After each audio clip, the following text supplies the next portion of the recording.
Seorang bandar judi berinisial HE tak berkutik saat digerebek petugas Subdit Jatanras, Direktorat Reserse Kriminal Umum Polda Metro Jaya di sebuah kamar hotel di kawasan Blok M, Kebayoran Baru, Jakarta Selatan, Jumat dini hari.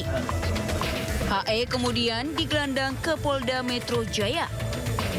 Setelah diperiksa, HE yang memiliki situs judi online bernama Kris 123 ditetapkan sebagai tersangka.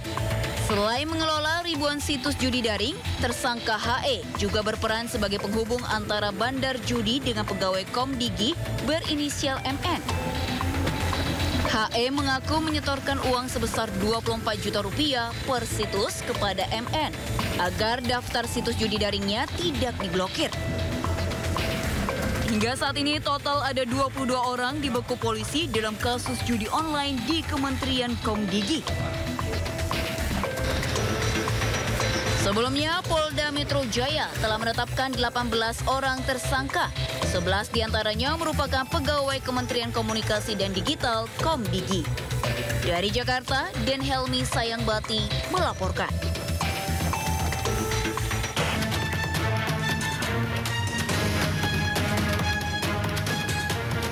Dari rekaman CCTV, nampak satu dari dua pelaku menggasak satu unit sepeda motor di Jalan Kebonana Selatan, Jatinegara, Jakarta Timur. Diketahui motor tersebut merupakan milik rekannya yang sebelumnya telah dipinjam dan dikembalikan ke korban. Saat meminjam motor, pelaku sempat menduplikat kunci kontak kendaraan korban. Dari hasil penyelidikan, dua pelaku berinisial KZ dan DK berhasil diringkus polisi. Namun motor korban sudah dijual pelaku senilai Rp3.500.000. Motif dari DK adalah merasa sakit hati oleh perkataan korban. Makanya dia menggunakan kunci tersebut, lalu menyuruh KZ untuk mengambil motor korban. Dari hasil penjualan tersebut dipakai untuk membayar kontrakan dan bermain judi online. Akibat perbuatannya, kedua pelaku dijerat pasal 363 KUHP tentang pencurian dengan ancaman hukuman di atas 5 tahun penjara. Dari Jakarta, Rio Manik, iNews melaporkan.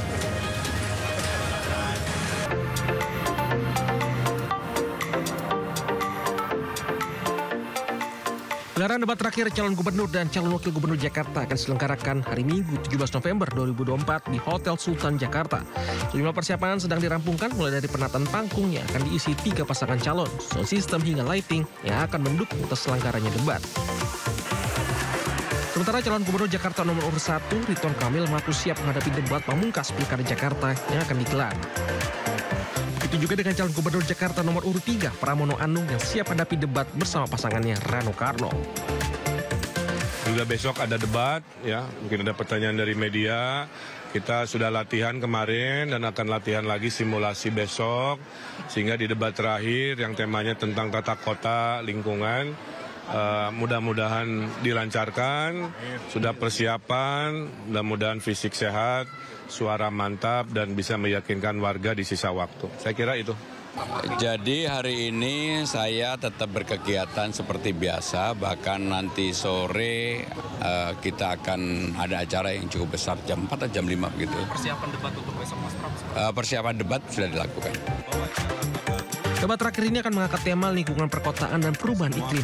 Tiga calon gubernur dan calon wakil gubernur akan memetakan program dan merampungkan kota Jakarta ke depan. Dari Jakarta, Amrina Rida, Dias Triawan melaporkan. Apa kabar warga Jakarta? Pemirsa, malam ini debat ketiga Pilkada Jakarta 2024 kembali digelar dengan mengusung tema lingkungan perkotaan dan perubahan iklim. Debat ini merupakan debat terakhir bagi paslon Ridwan Kamil Suswono, Dharma Pongrekun Kunwardana, dan juga Pramono Anung Rano Karno. Komisi Pemilihan Umum KPU DKI Jakarta kembali menggelar debat di Hotel Sultan Jakarta Pusat pada malam nanti. Untuk tema debat ketiga kali ini mengambil tema tentang lingkungan perkotaan dan perubahan iklim yang terbagi menjadi 6 subtema. Di antaranya penanganan banjir, penataan permukiman, penurunan emisi dan juga polusi udara, serta transisi energi terbarukan, pengelolaan sampah, ketersediaan air bersih, hingga kota layak huni dan juga penataan ruang terbuka hijau. Debat berlangsung selama 150 menit dan akan disiarkan langsung melalui kanal YouTube KPU DKI Jakarta pada pukul 19 waktu Indonesia Barat.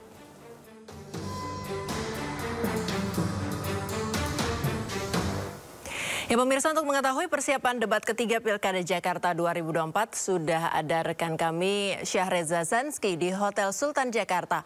Selamat sore Reza, bagaimana persiapan di venue saat ini?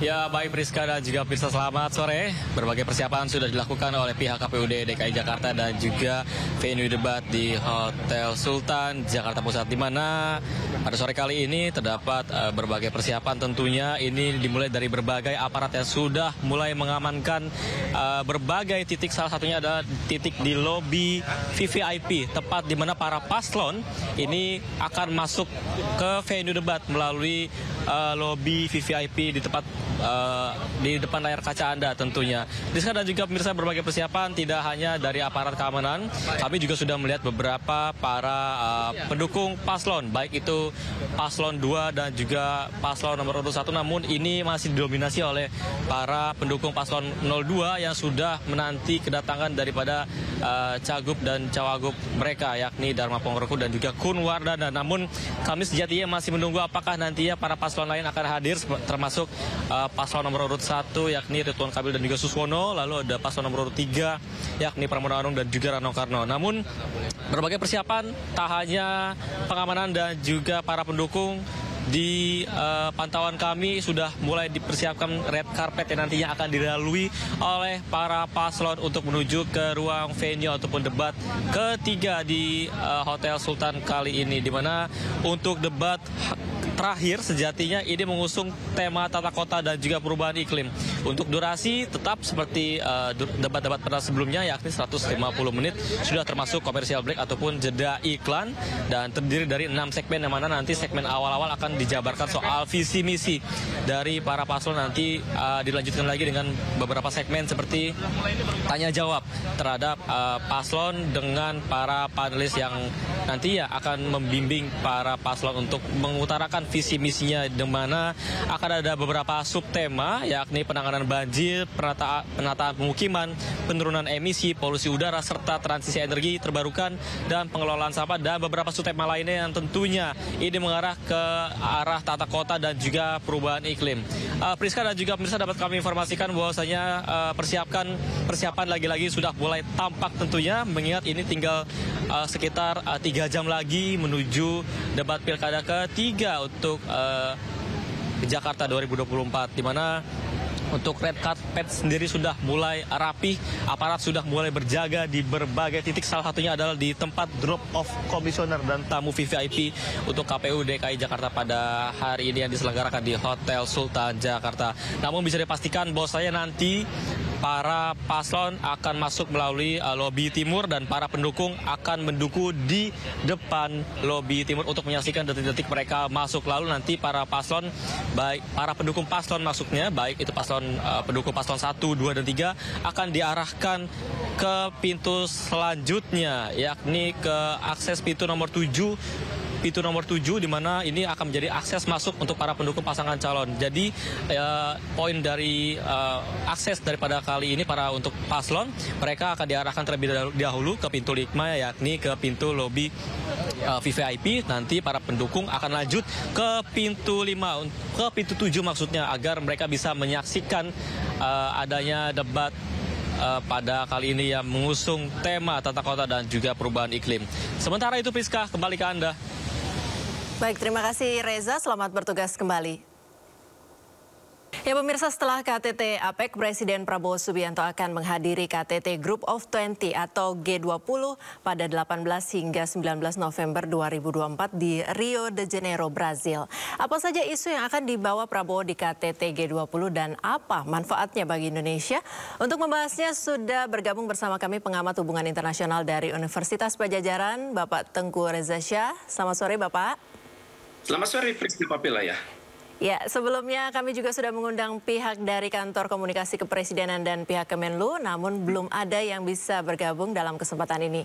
Pak Reza, kira-kira apa misi Prabowo di KTT G20? Pertama memperkenalkan Indonesia ya untuk kesekian kalinya karena 2 tahun lalu kita adalah penyelenggara KTT G20 yang di Bali kan. Dalam pandangan saya KTT ini merupakan bagi Indonesia tentunya ya, KTT G20 merupakan kelanjutan dari APEC Summit bagi Indonesia. Jadi di mana pada saat APEC Summit itu Pak Prabowo berbicara tanpa teks ya.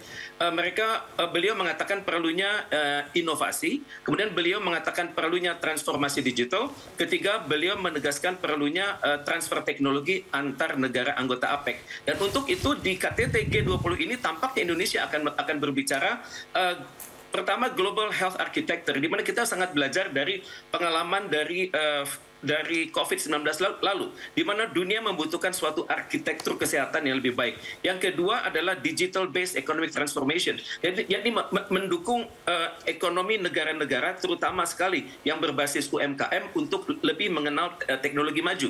Dan yang ketiga adalah transisi energi. Jadi saya pikir ini adalah adalah ajuan-ajuan Indonesia dan sangat penting karena di dalam forum ini untuk kesekian kalinya Presiden Indonesia akan bertemu pemimpin-pemimpin dari negara yang sudah ditemuinya beberapa hari silam, yakni Australia sudah diketemuin, Kanada belum, China sudah, Prancis belum, Jerman belum, Italia belum, Jepang belum.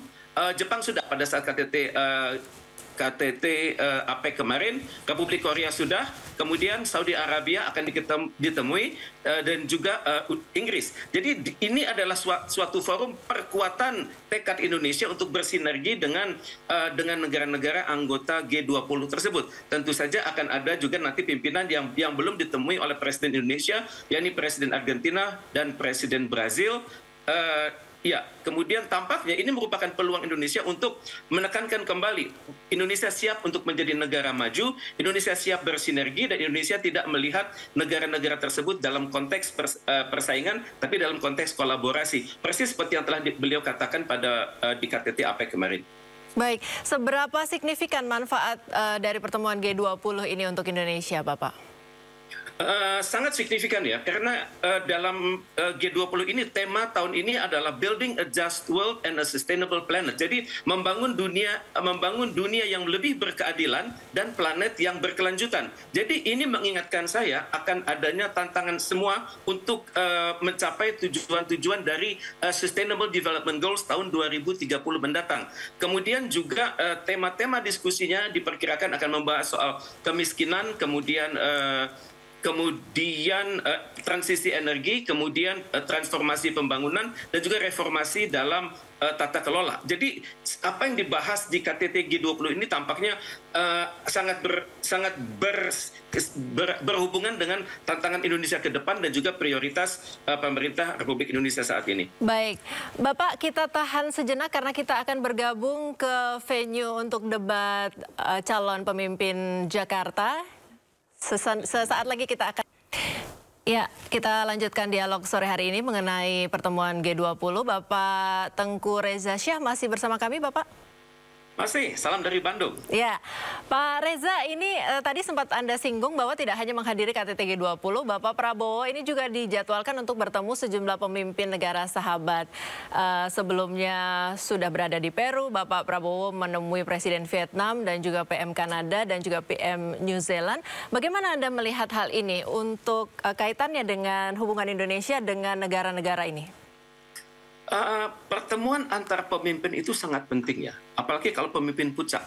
Dan dalam kedua forum tersebut, Pak Prabowo kan mengedepankan perlunya kerjasama, perlunya kemitraan, kemudian perlunya kerjasama tersebut tidak berdasar konflik. Kemudian pada saat prakteknya nanti melibatkan kolaborasi bukan hanya negara tapi juga aktor-aktor negara. Kemudian beliau juga senantiasa menekankan pentingnya pembangunan berkelanjutan. Jadi sejak seminggu terakhir tampaknya pemimpin-pemimpin dunia mulai melihat bahwa Indonesia ini benar-benar sungguh-sungguh untuk membangun untuk turut membangun suatu dunia yang lebih berkeadilan. Karena itu ini merupakan kelemahan dari APEC dan juga kelemahan dari G20. Kelemahan pertama adalah kedua organisasi ini belum dipimpin oleh seorang pemimpin yang benar-benar diterima oleh semua. Karena biasanya mereka selalu berbicara masalah keamanan. Kemudian juga APEC dan juga G20 belum mampu melibatkan masyarakat secara luas. Jadi saya sangat berharap dengan kehadiran Bapak Prabowo di G20 nanti, itu kesempatan juga bagi beliau untuk menjelaskan ide-ide Indonesia masa depan dan siap berkolaborasi dengan negara-negara tersebut, bukan hanya aktor-aktor pemerintah, tapi juga aktor-aktor swasta. Karena kalau kita berbicara tentang tema KTT G20 ini adalah Building a Just World and a Sustainable Planet. Jadi ini melibatkan seluruh kekuatan masing-masing negara. Jadi dalam hal ini bukan hanya pemerintah, terutama sekali dunia usaha. Jadi kalau berbicara dengan negara-negara maju, di sana pengambilan keputusan nasional dibuat juga oleh dunia usaha. Dan seringkali dunia usaha mampu menekan pemerintah agar melakukan investasi di negara-negara tertentu. Jadi saya pikir dengan kemampuan bahasa yang sangat tinggi, Pak Prabowo bisa berhubungan dengan negara-negara istilahnya negara-negara Anglophone yang berbasis bahasa Inggris, kemudian juga dengan negara-negara Francophone yang berbasis bahasa Perancis, sehingga mereka tahu persis bahwa pemimpin Indonesia ini bukan hanya siap bekerja sama, tapi siap juga menggolkan tujuan-tujuan yang diharapkan dari G20 ini. Jadi saya sangat menarik, tentunya nanti kita akan lihat juga kemampuan beliau berbicara tanpa teks dalam berbagai bahasa sekaligus, dan juga pertemuan bilateral di mana beliau dapat bertemu dengan pemimpin-pemimpin tersebut, dan tidak mustahil sepulangnya nanti beliau dari G20 akan banyak kontrak-kontrak internasional yang dilakukan oleh Indonesia. Baik, kita doakan bersama yang terbaik untuk Indonesia melalui G20 kali ini, Bapak ya. Terima kasih Bapak Tengku Reza Shah atas waktunya bergabung bersama kami di Dialog Sore hari ini. Selamat sore, selamat beraktivitas kembali, salam sehat. Berikan kelonggaran, tetapi akan diatur secara tertib. Yang paling penting tertib, kemudian ada CCTV-nya, lighting-nya kita atur bagus, karena percuma dibuat taman bagus-bagus tidak dimanfaatkan di Jakarta. Jadi salah satunya itu. Mas Bram, kemarin kan sempat sama relawan Ahokers, hari ini kumpul nih. Mungkin ada tanggapannya sedikit? Ya, saya bersyukur salah satunya Bang Gis ini yang dari awal kebetulan rupanya saya juga baru tahu temannya Bang Dul main bola dari dulu. Tetapi memang apapun yang ditunggu-tunggu ini kan relawan, pertemuan antara relawan Ahok dan relawan anak Abah. Dan dua-duanya ini sangat loyal dan besar. Dan itulah saya bersyukur karena selama ini saya dianggap yang bisa merangkul semua orang. Dan ini terbukti perseteruan yang begitu ini, dan akhirnya bisa sama-sama hadir. Saya secara khusus ke Bang G, saya ucapkan terima kasih berkenan untuk datang ke rumah saya. Ini merupakan modal dasar utama untuk kita ke depan bersama-sama. Mas Ram, kemarin kan sempat bertemu Pak Anies ya, mungkin ada diskusi. Badan Penyelenggara Jaminan Sosial atau BPJS Kesehatan memastikan masih sanggup melakukan pembayaran klaim Jaminan Kesehatan Nasional atau JKN hingga tahun depan. Hal ini dikemukakan di tengah banyaknya sorotan mengenai defisit anggaran BPJS Kesehatan yang mencapai 20 triliun.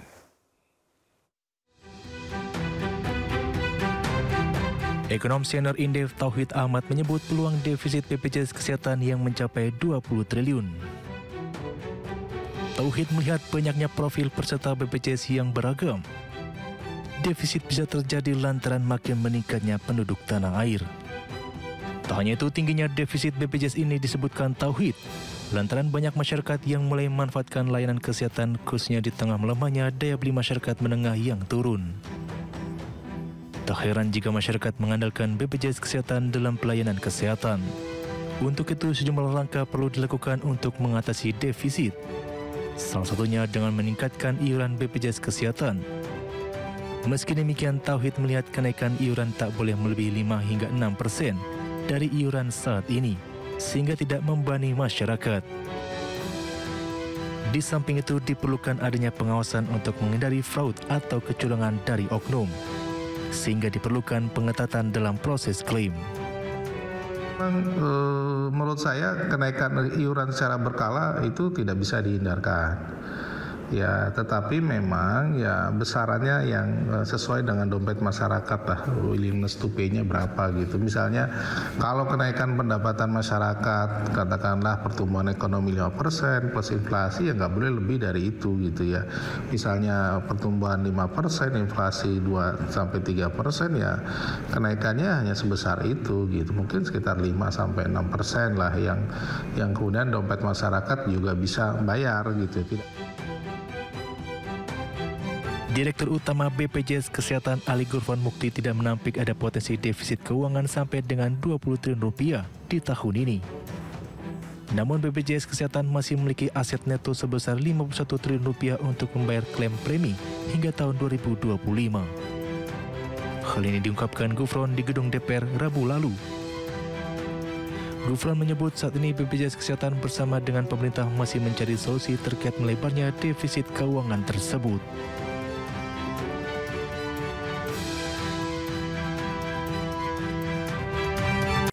Siap-siap, iuran BPJS Kesehatan bakal naik. Menteri Kesehatan Budi Gunadi Sadikin menyatakan pemerintah mempertimbangkan opsi kenaikan iuran BPJS Kesehatan untuk mengatasi defisit yang mengancam kelancaran layanan. Apakah wacana kenaikan iuran BPJS Kesehatan akan sejalan dengan peningkatan fasilitas dan layanan? Dan mengapa beban defisit BPJS Kesehatan harus dilempar ke pundak konsumen? Kita akan membahasnya lebih dalam bersama Deputi Direksi Bidang Komunikasi Organisasi BPJS Kesehatan Bapak Irfan Humaydi dan juga Ketua Pengurus Harian YLKI Bapak Tulus Abadi. Selamat sore Pak Irfan, Pak Tulus. Iya, selamat sore. Ya, Pak, saya ke Pak Irfan dulu. Pak Irfan, ini di Dirut BPJS Kesehatan menyebut mengalami defisit. Apa sebenarnya penyebabnya, Pak? Ya, perlu saya sampaikan terlebih dahulu bahwa berdasarkan prognosa tahun 2024 di akhir tahun ini bisa kami sampaikan posisi aset neto dari dana jaminan sosial ini masih positif. Bisa lebih dari 30 triliun, bahkan kalau optimis bisa sampai 40 triliun. Sehingga secara keuangan baik 2024 bahkan 2025 BPJS Kesehatan dapat masih memberi pembayaran kepada Vaskes untuk melayani peserta JKN.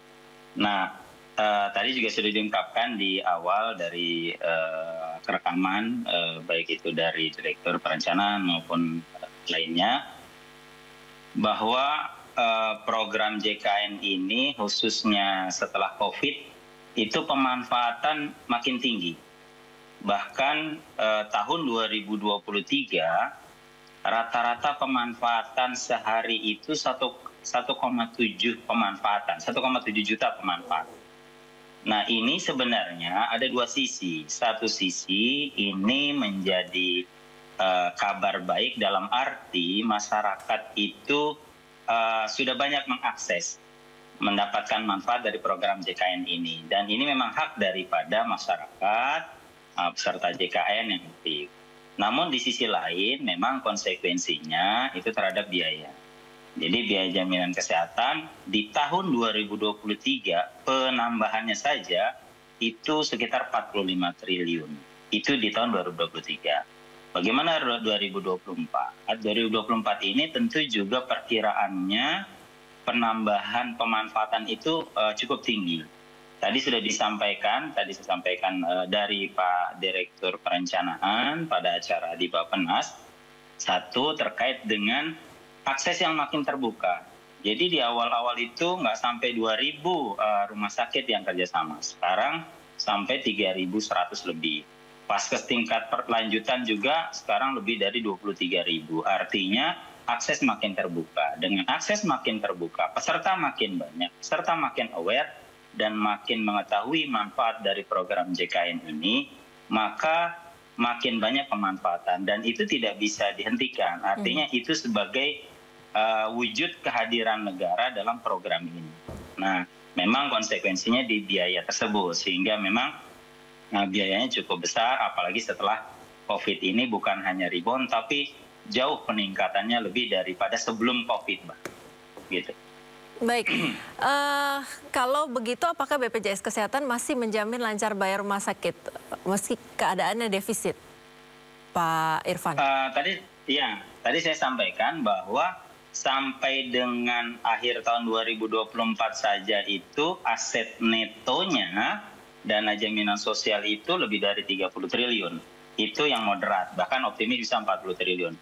Kalau cash flow-nya lebih dari itu, bisa 50 lebih. Sehingga masih dapat membayar klaim Paskes, baik itu tingkat pertama maupun tingkat lanjutan.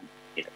Baik, saya ke Pak Tulus. Mungkin Pak Tulus ini sampai tahun depan, kalau tidak salah tadi informasinya masih aman begitu BPJS. Tapi kalau seandainya nantinya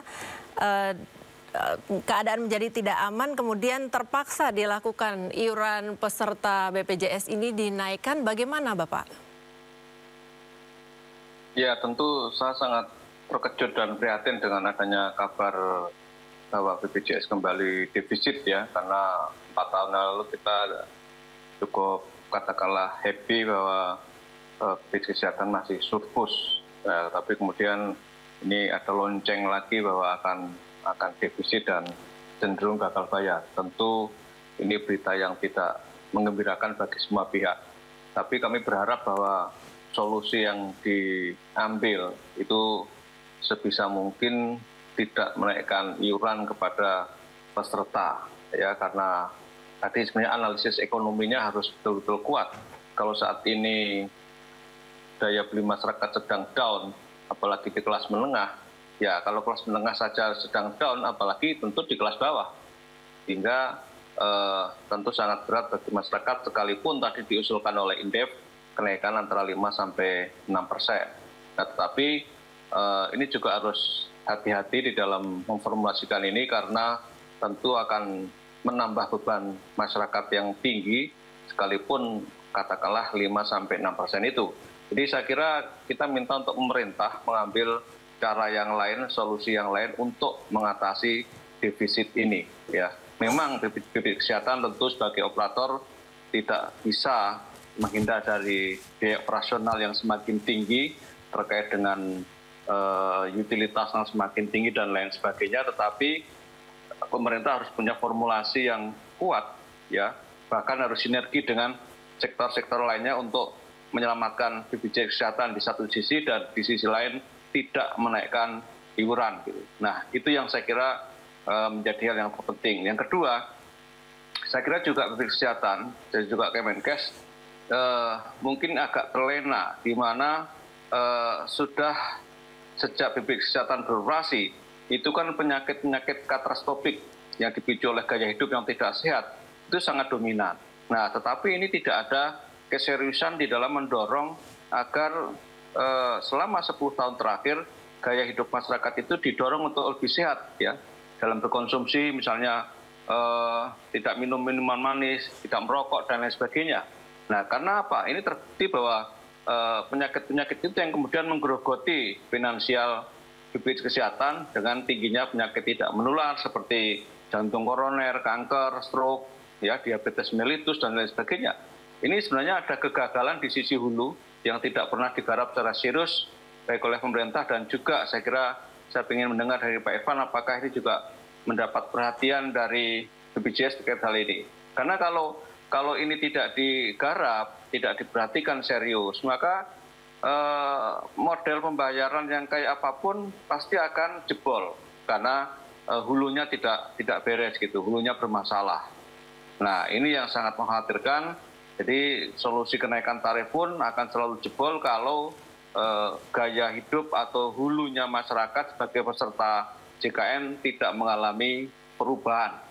Saya kira itu Mbak gambarannya. Baik, Pak Irfan boleh ditanggapi Pak, betulkah kalau Anda melihat tadi yang disampaikan oleh Pak Tulus kurang upaya pemerintah atau mungkin tidak ada upaya pemerintah untuk membantu masyarakat untuk hidup lebih sehat, karena hidup sehat ini akan menekan begitu penyakit-penyakit yang akan timbul karena gaya hidup tidak sehat? Ya, terima kasih atas inputnya Pak Tulus. Jadi program JKN ini umurnya baru 10 tahun ya, relatif baru. Nah, pesertanya itu pertama itu sekitar 130-an juta, sekarang sudah 277. Jadi dengan meningkatnya peserta, otomatis meningkat pemanfaatan, sehingga bisa kami sampaikan bukan hanya yang kasus yang peserta lamanya Pak Tulus, jadi ada yang baru. Nah, di sisi lain program promotif preventif khususnya untuk upaya kesehatan perorangan, karena domainnya BPJS Kesehatan adalah upaya kesehatan perorangan, juga kami lakukan melalui promotif preventif, salah satunya adalah screening. Nah, screening ini kami sudah melalui mobile JKN atau media lainnya sudah lebih dari 38 juta screening. Nah, justru untuk screening ini bukan berarti menurunkan, justru karena itu ditemukan adanya kasus, diketahui adanya potensi penyakit, sehingga di fase-fase awal justru malah meningkat. Artinya seseorang yang tadinya tidak tahu, menjadi tahu, maka disitulah ada tindak lanjutnya. Ini sebuah konsekuensi adanya program JKN yang memang secara bertahap, disitulah pesertanya nambah, lalu ada program promotif preventif, di awal memang demikian. Jadi program promotif preventif itu outcome-nya bukan dalam waktu jangka pendek, tapi jangka panjang. Bahkan kalau outcome dalam hal quality of life dan angka harapan hidup meningkat. Jadi banyak sekali penyakit kronis yang dari peserta JKN quality of life-nya itu lebih baik, meskipun dia tetap menjalani misalnya diabetes mellitus, tetapi quality of life-nya lebih baik. Dan itu tetap kita harus biayai. Tidak bisa kita stop. Dan kalau orang sudah penyakit kronis, maka dia akan long life gitu ya, apalagi cuci darah. Nah, itu harus kita biayai. Jadi bukan berarti setelah program promotif preventif dalam waktu dekat, itu langsung ada outcome-nya. Outcome itu dalam jangka panjang. Jadi dari kami sampaikan bahwa kami juga melakukan upaya bukan hanya untuk kuratif, tapi promotif preventif khususnya di upaya kesehatan perorangan. Jadi ada alokasinya untuk itu. Tapi lagi-lagi memang pemanfaatan ini bukan hanya peserta lama, tapi makin banyak peserta yang mengetahui, lalu juga makin banyak juga akses dari fasilitas kesehatan, sehingga itulah dapat dipergunakan oleh warga. Tadi kami sampaikan ada dua sisi mata uang. Sisi lain adalah kesempatan ini adalah kehadiran negara bagi warganya untuk bisa akses layanan kesehatan. Tapi konsekuensi di sisi lainnya memang biaya. Tapi memang kita akan terus berproses untuk tetap menjaga sustainabilitas program ini agar yang belum sakit itu agar tidak jatuh sakit, dan yang sudah sakit tidak sampai kepada stadium yang lebih tinggi gitu. Baik, mau ditanggapi Pak Tulus penjelasan dari Pak Irfan tadi barusan? Ya, apa yang disampaikan Pak Irfan saya kira ada benarnya bahwa screening sudah dilakukan dan lain sebagainya, tapi itu menurut saya masih dalam tataran yang kecil dalam arti sebagai institusi kesehatan. Yang kita harapkan dan kita dorong adalah juga itu dilakukan secara hulu oleh pemerintah. Dalam ini oleh Kementerian Kesehatan, Dinas Kesehatan, dan juga kementerian-kementerian lain yang berkontribusi terhadap sektor kesehatan masyarakat. Ya, karena memang masalah ini tidak bisa dibebankan kepada BPJS Kesehatan yang memang lebih banyak dari sisi hilir atau sisi kuratif. Nah, ini yang saya kira dalam 10 tahun terakhir sebenarnya pemerintah juga abai di dalam bagaimana menyehatkan masyarakat, melindungi masyarakat dengan gaya hidup yang sehat, ya, dari berbagai cara yang tadi saya katakan itu, mulai pengendalian makanan yang tidak sehat, pengendalian konsumsi tembakau, pengendalian minuman manis dan lain sebagainya, termasuk gaya-gaya hidup yang sehat yang bisa dilakukan. Karena kalau ini tidak dilakukan, dari data-data yang ada, itu misalnya penyakit diabetes mellitus itu meningkat berlipat-lipat jumlahnya. Juga prevalensi penyakit tidak menular yang seperti tadi disebutkan itu juga meningkat tajam, ya, karena kalau pembangunan kesehatan ini berhasil sebenarnya, maka penyakit-penyakit yang tidak menular prevalensinya harusnya turun. Nah, ini malah naik, artinya ada masalah yang sangat besar di dalam sistem kesehatan kita yang kemudian berimplikasi terhadap JKN. Nah, ini sebenarnya harus ada sinergitas kebijakan yang betul-betul bisa menyelamatkan, sehingga bukan hanya BPJS Kesehatan yang tidak defisit, tetapi juga cita-cita untuk mewujudkan Indonesia emas ke depan atau bonus demografi itu bisa tercapai. Tapi kalau kondisinya begini, ini sebenarnya cerminan di mana sistem kesehatan yang selama ini digulirkan itu tidak berhasil, dan kemudian implikasinya adalah kepada sistem kesehatan dan secara finansial adalah leadingnya JKN dalam hal BPJS Kesehatan. Baik.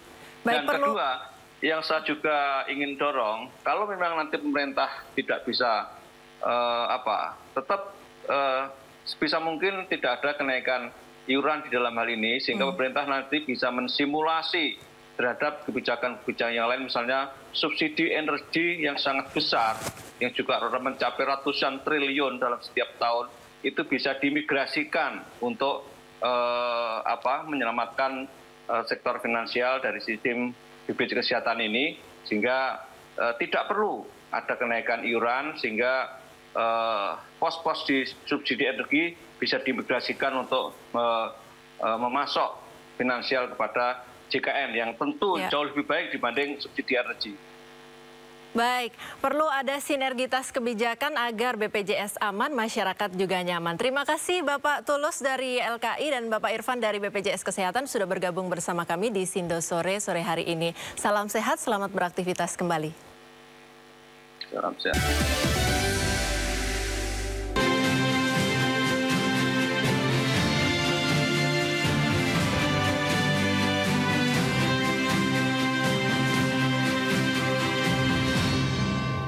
Saya serahkan kepada Tuhan, saya serahkan kepada rakyat. Rakyat yang berdaulat, rakyat berhak menentukan kalau ingin maka kami tidak pernah bayar, tidak bisa bayar, mereka akan selalu kasih kami rendah. Tetapi kami percaya dengan pooling independen yang dilakukan oleh para netizen, di mana kami mendapatkan 55, bahkan terakhir saya dengar 68%. Ya, jadi biarlah kita lihat apa yang akan terjadi nanti di tanggal 27. Kami serahkan semua pada kekuatan Tuhan dan rakyat. Pak Dharma, ini kan debat terakhir. Apakah akan tampil lebih agresif, mungkin menyerang? Enggak, biasa aja. Enggak usah, jangan suka menyerang. Kita kan bangsa beradab. Ya, ada cara untuk menyampaikan sesuatu. Untuk menyampaikan kritik-kritik kepada mungkin paslon-paslon yang sebelumnya menjabat sebagai kan banyak caranya. Ya, untuk menyampaikan saran, mungkin bukan kritik, saran, dan bagaimana way out-nya. Itu. Mungkin Pak Kun, silakan. Kalau gimana persiapan debat? Ya, baik. Ya, kita sudah berkoordinasi dan mudah-mudahan kita bisa hari ini Jakarta dan apa yang disampaikan nanti juga bisa lebih baik dari debat-debat sebelumnya. Untuk nanti di hari tenang sebelum masa pencoblosan, nanti apa yang jadi fokus Mas Kun juga? Ya, semuanya kita selalu fokus kepada manfaat, ya, manfaat, dan kita juga akan selalu fokus untuk mengedepankan adab. Ya. Jadi warga Jakarta juga mempertahankan lingkungannya baik untuk kita wariskan ke anak cucu kita, itu juga merupakan prioritas kita. Oke, cukup. Ada lagi? Masih. Baik. Masih ya? Masih. Sukses, Mas. KPU Jakarta telah menyiapkan 7 panelis yang akan terlibat dalam debat ketiga calon gubernur dan calon wakil gubernur Pilkada Jakarta. Panelis ini dipilih dari berbagai bidang keilmuan sesuai dengan tema debat. Berikut nama-nama 7 panelis debat terakhir Pilkada Jakarta.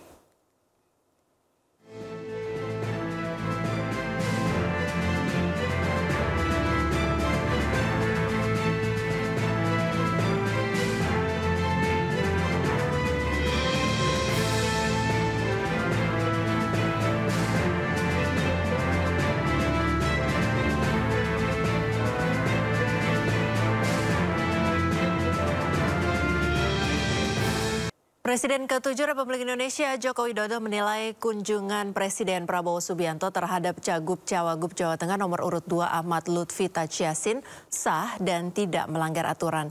Hal itu ia sampaikan saat menghadiri kampanye terbuka Ahmad Lutfi Tachiasin di Banyumas.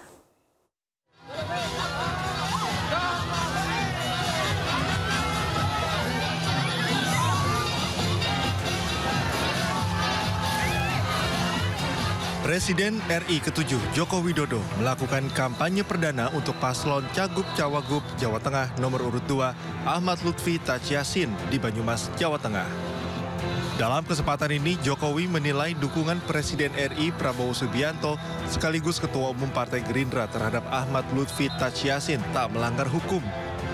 Ia menyebut hal ini sesuai dengan Undang-Undang tentang Pemilu, yakni pasal 229 Undang-Undang Nomor 7 Tahun 2017 yang menyebut Presiden dan Wakil Presiden memiliki hak untuk berkampanye.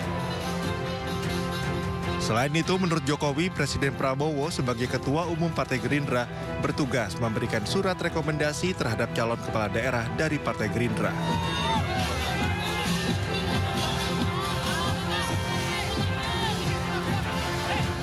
Ya, semua orang tahu. Tidak perlu saya ceritakan, tetapi yang jelas pemimpin baik di daerah harus memiliki visi yang jelas.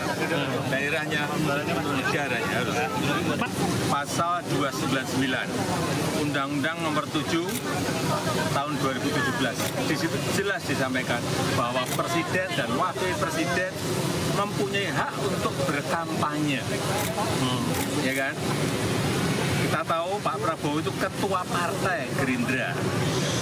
Beliau yang merekomendasikan calon-calon yang ada di daerah-daerah. Jadi kalau beliau berkampanye, saya kira sah-sah saja, tetapi ada aturan mainnya. Sementara itu, politisi PDIP sekaligus anggota Komisi 2 DPR RI, Deddy Sitorus menyinggung dukungan Presiden Prabowo kepada Ahmad Lutfi Tachiasin. Deddy menilai meminta dukungan kepada penguasa bukanlah sikap pemberani. Ia menegaskan para paslon seharusnya meminta dukungan langsung kepada rakyat.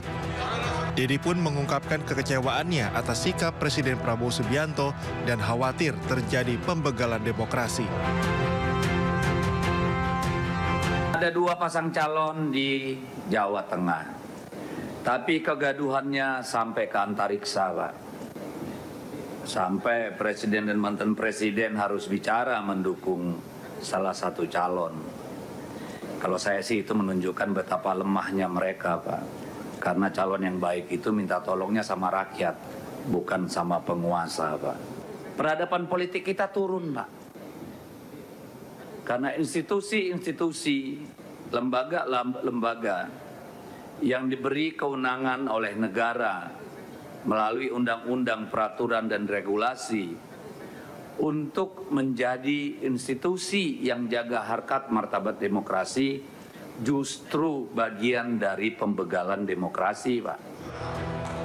Merujuk pada putusan MK nomor 52 tahun 2024 yang memungkinkan Presiden ikut kampanye dengan syarat tertentu, diantaranya tidak menggunakan fasilitas jabatan kecuali pengamanan serta mengambil cuti di luar tanggungan negara. Terkait hal ini, Bawaslu akan melakukan penelusuran selama 7 hari terkait video dukungan Presiden Prabowo Subianto dalam Pilkada Jawa Tengah, termasuk mempertimbangkan untuk memanggil ahli guna mengkaji norma-norma hukum terkait kampanye ini. Tim Liputan iNews melaporkan. Dan pencitraan buat kami.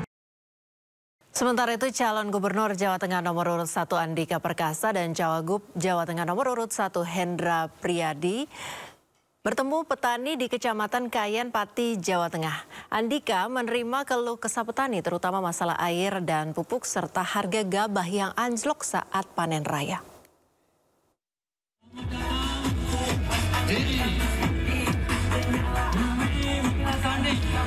Pasangan calon Gubernur Jawa Tengah Andika Perkasa dan Hendra Prihadi bertemu dengan ratusan petani di halaman parkir Kompleks Pemakaman Syekh Jangkung, Desa Kayen, Pati, Jawa Tengah. Beberapa keluhan yang disampaikan oleh petani, diantaranya sulitnya mencari air saat musim kemarau dan banjir yang menjadi permasalahan rutin setiap tahun. Selain itu, petani juga mengeluhkan sulit dan mahalnya mendapatkan pupuk. Petani juga berharap pada pasangan Andika Hendi agar harga gabah bisa stabil karena seringkali anjlok ketika panen raya. Petani tadi macam-macam dan relatif memang walaupun nggak sama persis, tapi ya satu tentang air, kedua tentang pupuk, gitu kan. Ketiga biasanya selalu terjadi begitu panen, harga jualnya ini anjloknya. Para petani itu mendapatkan pupuk yang bagus, terus pengairan yang bagus karena cuaca kayak gini tuh jarang hujan, jarang Mas gitu.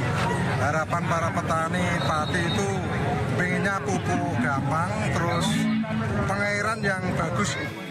Setelah menerima berbagai keluhan petani, Andika berjanji telah menyiapkan strategi khusus jika terpilih menjadi Gubernur Jateng. Dari Pati, Jawa Tengah, Lazarus Sandi, iNews melaporkan. Ketua Umum PSSI Erick Thohir meminta maaf dan bertanggung jawab atas kekalahan telak Timnas Indonesia dari Jepang. Erick juga akan melakukan evaluasi besar-besaran dan siap mundur jika tidak didukung lagi. Permintaan maaf itu disampaikan Ketua Umum PSSI Erick Thohir beberapa saat usai Timnas Indonesia kalah cukup telak 0-4 dari Timnas Jepang dalam laga kualifikasi Piala Dunia 2026 zona Asia yang digelar Jumat malam lalu. Erick mengakui hasil laga yang berlangsung di Stadion GBK Senayan itu memang mengecewakan masyarakat Indonesia. Sebagai Ketua Umum PSSI, Erick siap pasang badan. Saya bertanggung jawab tentu dengan prestasi yang dicapai PSSI sampai hari ini, ya. Dan tentu pertandingan hari ini, mohon maaf kalau mengecewakan hasilnya. Saya tahu euforia masyarakat sangat luar biasa. Tetapi kembali, saya mohon ini belum selesai. Ya, kita masih punya 5 game lagi, ya. Kita posisinya ranking 3-4 yang kita targetkan, ya kita coba maksimal. Tapi kembali, tentu ini bukan beban dari pemain atau pelatih, tentu ini beban dari saya bertanggung jawab. Dan saya mohon maaf kalau sampai mengecewakan. Jumat malam kemarin selepas laga Indonesia-Jepang, Erick pun masuk ke ruang ganti pemain dan melontarkan ungkapan-ungkapan motivasi yang cukup keras. Orang nomor 1 di sepak bola ini bahkan mengancam akan mundur jika memang dirinya sudah tidak didukung lagi. Erick mengaku akan melakukan evaluasi dan meminta seluruh pihak untuk tidak patah semangat. Pasalnya, Timnas Indonesia masih memiliki 5 pertandingan lagi. Garuda butuh 9 poin untuk berada di posisi 3 atau 4.